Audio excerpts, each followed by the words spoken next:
Niemannhau, Woshi, Boshe da Shwesheng, Zai Bajistan, वो आइनी बाजिस्तान आयो सरगोदा। तो इसका क्या मकसद था? आप चीन से इतना पढ़ लिख कर डिग्रियां हासिल कर कर पाकिस्तान में आके क्यों क्लिनिक खोला? कौन कौन से जानदारों के आपने इलाज अब तक यहाँ पाकिस्तान में अपना क्लिनिक खोलने के बाद किए हैं, और कौन कौन से जानवरों में आप एक्सपर्टीज़ रखते हैं?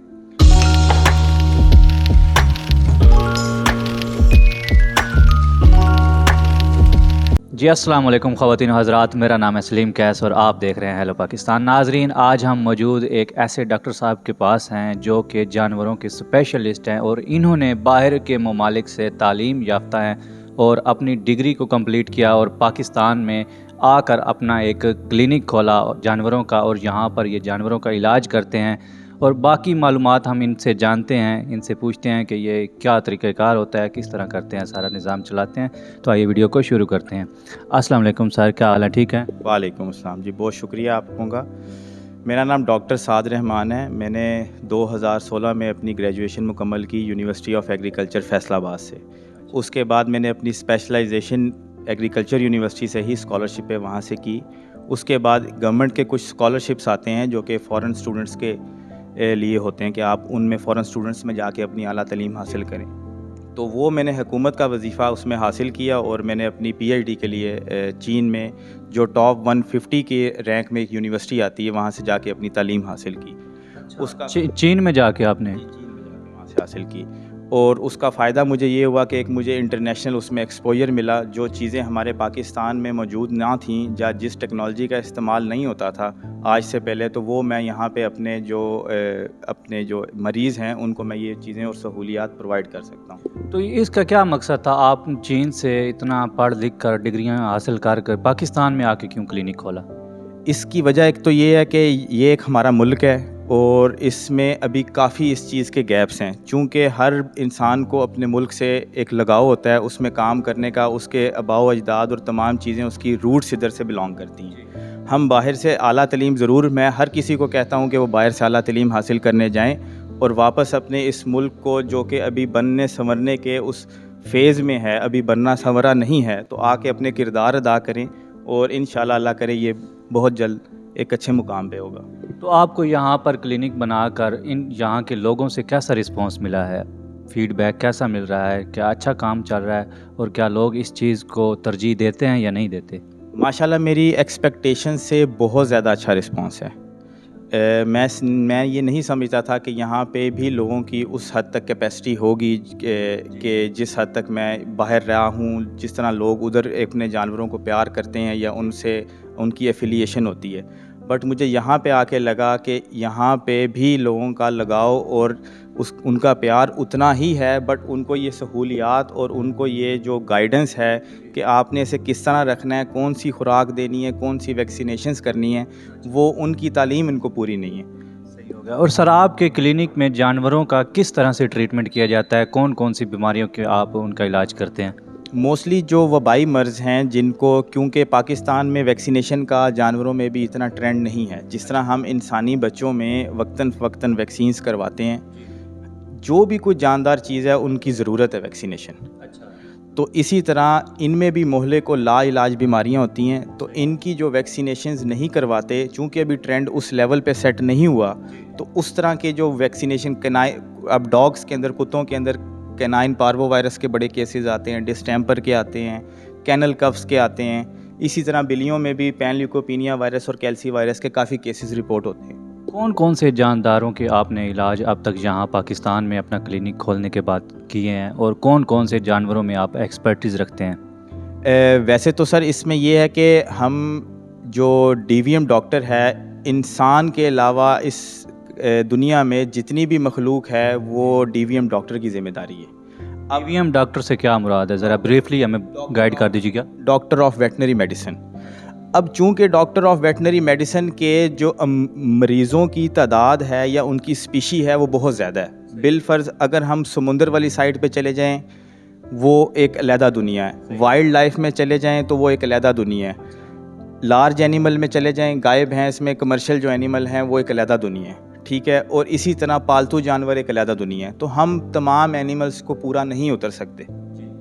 तो हम अपनी फ़र्दर स्पेशलाइजेशन किसी मखसूस सिमत की ओर हम अपनी करके और हम इनकी खिदमत अदा कर सकते हैं। बिलफ़र्ज़ मैंने इसमें अपना जो स्पेशलाइजेशन हासिल की हुई है वो पालतू जानवरों की हुई है। अच्छा, उसमें कौन कौन से जानवर आ जाते हैं जिसका आप इलाज करते हैं? पालतू जानवरों में हमारे पास कैट्स आ जाती हैं, डॉग्स आ जाते हैं, परिंदे आ जाते हैं, हिरन, कोई भी चीज़ ऐसी जो कि आपने अपने शौक़ के लिए रखी हुई है, अपनी कार्सिनेशन के लिए रखी हुई है, वो चीज़ हम इसको पालतू जानवर में कंसिडर करते हैं, जिससे आपको पैसे मिलते नहीं हैं बट जिन पे आप इन्वेस्ट करते हैं और अपने शौक़ के लिए, प्यार के लिए उनको अपने पास रखते हैं। अच्छा, आप ये बताइएगा डॉक्टर साहब कि जब आप बाहरले ममालिक में, यानी कि आपने चीन में भी वक्त गुजारा है, वहाँ पर भी आपने किसी न किसी इदारे में, हॉस्पिटल में तो जॉब की होगी या काम किया होगा, तो वहाँ बेहतर था, यहाँ बेहतर है? डेफ़िनेटली सी बात है कि उन ममालिक में बहुत अरसे से इन चीज़ों की डेवलपमेंट हो चुकी है, लोगों को शऊर है और तमाम चीज़ें वो हमसे बहुत आगे हैं, बट हमें उनका ये मॉडल लेके अपने यहाँ पे भी लोगों को अपनाना चाहिए। लोगों के पास पेइंग कैपेसिटी है, लोगों के पास पैसे हैं, बट उनके पास ये सहूलियात नहीं मौजूद कि वो हम छोटे शहर में कहीं से इलाज करवा सकें। इवन के लोग यहाँ से अपने डॉग्स या कैट्स, कई जो बहुत अमीर बंदे हैं, बिलफ़र्ज़ आपने एक मिसाल देखी होगी, हमारे कराची ज़ू में एक नूरजहाँ एक एलिफेंट थी, वो बीमार हुई है, तो हमारे पास इतनी सहूलियात ही मौजूद नहीं थी कि हम पाकिस्तान में उसका इलाज करवा सकें। हमें बाहर से डॉक्टर्स की और उन औज़ारों की, उन इंस्ट्रूमेंट्स की हमें वो टीम पूरी मंगवानी पड़ी, फिर जाके हमने उनका इलाज उसका हो सका यहाँ पे। तो ये एक बहुत बड़ा गैप है, हर किस्म का जानवर यहाँ पे पाया जाता है, कीमती से कीमती भी है। इवन कि अब यहाँ पे कुछ ऐसे लोग भी हैं हमारे शहर में जिनके डॉग्स यहाँ से एक्सपोर्ट होते हैं। माशाल्लाह अल्हम्दुलिल्लाह, ये एक बहुत बड़ी अचीवमेंट है कि पहले लोग बाहर से इंपोर्ट करते थे एनिमल्स को। अब अल्हम्दुलिल्लाह यहाँ पे ऐसे ब्रीडर्स भी हैं, मलिक वसीम उनका नेम है, उनके जो डॉग्स हैं उनकी इतनी अच्छी क्वालिटी है कि वो यहाँ से अब एक्सपोर्ट करते हैं। अच्छा, ये जो आपके पास इनकी फूड्स वगैरह भी होते हैं आपके क्लिनिक में, तो फूड्स की क्या क्वालिटी हैं? क्या यहाँ जो पाकिस्तान का मयार है उस हिसाब से, या आप बाहर से इंपोर्ट करते हैं? मेरे पास यहाँ पे दोनों किस्म की फ़ूड हैं, बट जो 80% जो उसका हिस्सा है वो इम्पोर्टेड फ़ूड है। उसकी रीज़न ये है कि लोकल फ़ूड की क्वालिटी अभी उस पे मैच नहीं कर रही। तो मैं ये आपके चैनल के वजह से कहना चाहता हूँ कि हमें एज़ अ वेटनेरियन या प्रोफेशनल इस चीज़ में एक ये भी बेहतरी लेके आनी चाहिए, बाहर से तालीम हासिल करके, कि हम अपने यहाँ के जो लोकल प्रोडक्ट्स हैं उनकी क्वालिटी इतनी अच्छी करें कि हमें बाहर के प्रोडक्ट्स इस्तेमाल करने की ज़रूरत ना हो। हमारे पास कैपेसिटी है, हम कर सकते हैं। बिल्कुल ऐसा ही है। अच्छा, आपके क्लिनिक में इलाज के अलावा और क्या-क्या फ़ैसिलिटीज़ हैं आप जो अपने क्लाइंट्स को देते हैं? इसमें पहले जिस टाइम मैंने अपने शहर में ये क्लिनिक इसमें खोला, तो मैंने यहाँ पे देखा कि यहाँ पे कौन-कौन सी सहूलियात मौजूद नहीं हैं, जो कि आज से पहले जिनके लिए यहाँ से लोग दूसरे शहरों में जाते थे। बिलफ़र्ज़ मैं आपको मिसाल देता हूँ कि यहाँ पे कोई भी पेट एनिमल दाखिल नहीं होता था, हॉस्पिटलाइज़ नहीं होता था।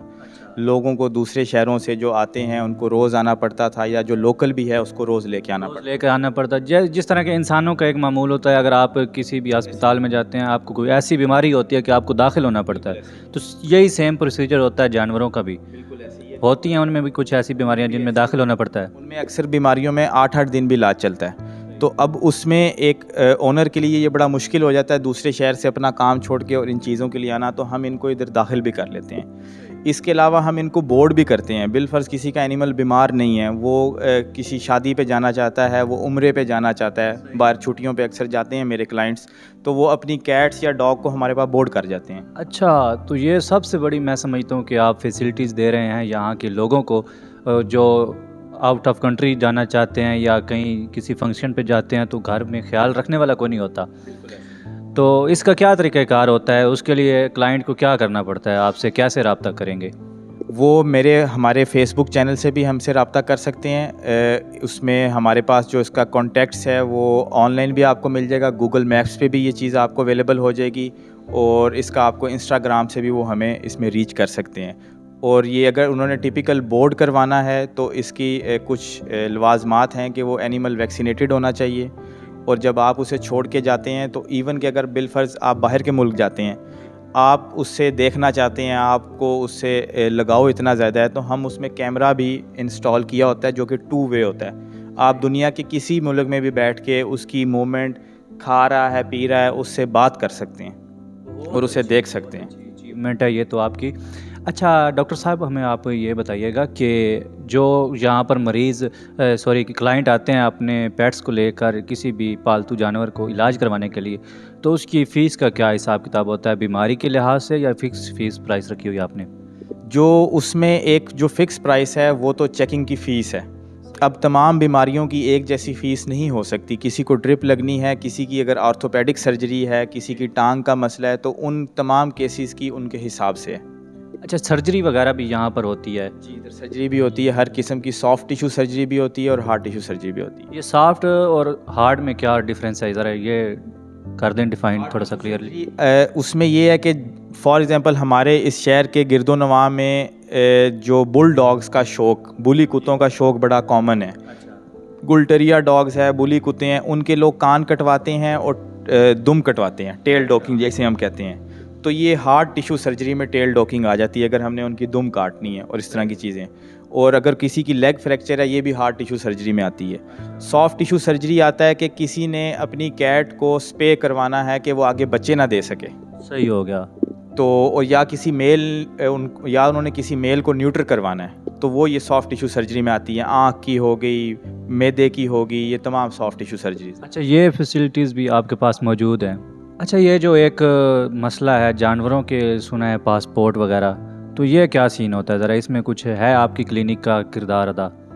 बिल्कुल इसमें है। मैं जब बाहर था तो उधर मैंने ये चीज़ ऑब्ज़र्व की कि जो लोगों के पालतू जानवर हैं वो उनको दूसरे ममालिक में भी अपने साथ लेके जाते थे। तो उनके लिए क्या क्या डॉक्यूमेंट ज़रूरी होता था, कौन कौन सी चीज़ चाहिए होती थी, वो मैंने अपने क्लिनिक में यहाँ पे भी मैसर की। और अच्छा, तो हम समझते हैं कि हमारे ज़हनों में एक कॉन्सेप्ट होता है कि जब हम लोग बाहर जाते हैं तो जानवरों को साथ ऐवें ही लेके चला जाना होता है, या ले जा ही नहीं सकते, दो ही बातें होती हैं। तो इसमें मुकम्मल क्या तफसील है, क्या तरीक़ेकार होता है जानवरों को अपने साथ ले जाने का, ये ज़रा क्लियरली कर दें। इसमें एक तो जो पालतू जानवर की मैं लिहाज से बात करूँगा, एक तो उसकी वैक्सीनेशन मुकम्मल होनी चाहिए, ठीक है। उसका पेट पासपोर्ट बना हो क्लिनिक का। फॉर एग्ज़ाम्पल मैं एक पासपोर्ट यहाँ पे बनाता हूँ तो वो मैं उनको साथ लगाता हूँ। फिर उसके साथ एक हेल्थ सर्टिफिकेट लगता है और मिनिस्ट्री जो हमारी यहाँ की फूड एंड सिक्योरिटी की है वो एक लाइसेंस इशू करती है। उसके बाद आपने टिकट करवानी है और जिस ममालिक में जाना है उनके कंसर्न जो भी टेस्ट करवाना है, रेबीज़ का या कोई और, वो उसका ब्लड रिपोर्ट मांगते हैं। और ये जो आप पासपोर्ट बनाते हैं, इसमें क्या ये शराइत तो नहीं है कि आपका ही क्लाइंट होना चाहिए या कोई भी आके आपसे बनवा सकता है? इसमें मेरे पास कोई भी आके बनवा सकता है, बट उसे अपना वैक्सीनेशन का प्रूफ देना होगा कि मेरी यहाँ से इस माह में वैक्सीनेशन हुई थी। उसको हम पासपोर्ट और हेल्थ सर्टिफिकेट इशू कर देते हैं, जिसके बेस पे वो मिनिस्ट्री में अप्लाई करता है। उसके बाद फिर उसने जिस मुल्क में जाना है उस मुल्क की एम्बेसी बताती है कि आपने इसके खून के ये नमूनों का टेस्ट हमें देना है। वो टेस्ट में जब पास हो जाता है तो फिर वो बाहर जा सकता है। अच्छा डॉक्टर साहब, अभी आपने एक बात की कि हम यहाँ पर आपके एनिमल्स के पासपोर्ट बनवाते हैं, तो क्या आप हमारे व्यूवर्स को ये दिखा सकते हैं कि वो पासपोर्ट किस तरह का होता है और वो कैसे आप बनाते हैं? ये एक स्मॉल इनका जिस तरह हमारा ह्यूमंस का एक पासपोर्ट होता है, उसी तर्ज पे इनका भी एक पासपोर्ट होता है। तो ह्यूमंस को रेगुलेट करती है यहाँ की गवर्नमेंट। अब चूँकि इनके लिए कुछ स्पेशल गवर्नमेंट या रूल्स नहीं हैं, तो उनके लिए हम ये एक पासपोर्ट उनके लिए हमने तैयार किया हुआ है, जिस पे इनकी तमाम जो वैक्सीनेशन है, कब हुई, अगले साल कब हुई, डिवर्मिंग कब हुई, या कोई भी ऐसी मर्ज़ जो उसे हुई हुई है, वो तमाम चीज़ों का रिकॉर्ड हम इसके अंदर ऐड कर देते हैं। उसके बाद इसके साथ हम इसको हेल्थ सर्टिफिकेट इशू करते हैं। उस बेस पे वो बाहर जा सकता है। और मैं आपके चैनल से बताना चाहूँगा, अल्हम्दुलिल्लाह अब तक मैं 5 से 7 जो एनिमल्स हैं उनको हम यहाँ से एक्सपोर्ट कर चुके हैं, जिनका मैंने अभी पहले ज़िक्र किया कि जिनके यहाँ से जाते हैं। उसमें से एक यूएस गया है, 4 उनमें से नेपाल गए हैं और 3 हमारे ये यूरोप वाली साइड पे अभी इन प्रोसेस में है। उनका जैसे ही ये वैक्सीनेशन का कोर्स मुकम्मल हो जाएगा, उन्होंने यूरोप एक्सपोर्ट हो जाना। अच्छा, तो डॉक्टर साहब आपने कहा कि हमने डिग्री हासिल की है चाइना से, तो मेरे व्यूवर्स ये ना समझे कि झूठ बोल रहे हैं। क्या ऐसा मुमकिन है कि एक बंदा चाइना से अपनी डिग्री कंप्लीट करके आया हो और वो छोटे से शहर सरगोदा के अंदर ये फैसिलिटीज़ क्लिनिक बना के बैठ गया हो? तो ये झूठ बोल रहे हैं। इस वजह से आप थोड़ी सी हमें ना चाइनीज़ सुना के चाइनीज़ में कोई बात करें ताकि यकीन आ जाए सबको। नीमन हाव वोशी बोशे दशवेशंग ज़ाय बाजिस्तान वो आइनी बाजिस्तान आयो सरगोदा। अच्छा, तो ये आपने क्या कहा है, मुझे नहीं समझ आई।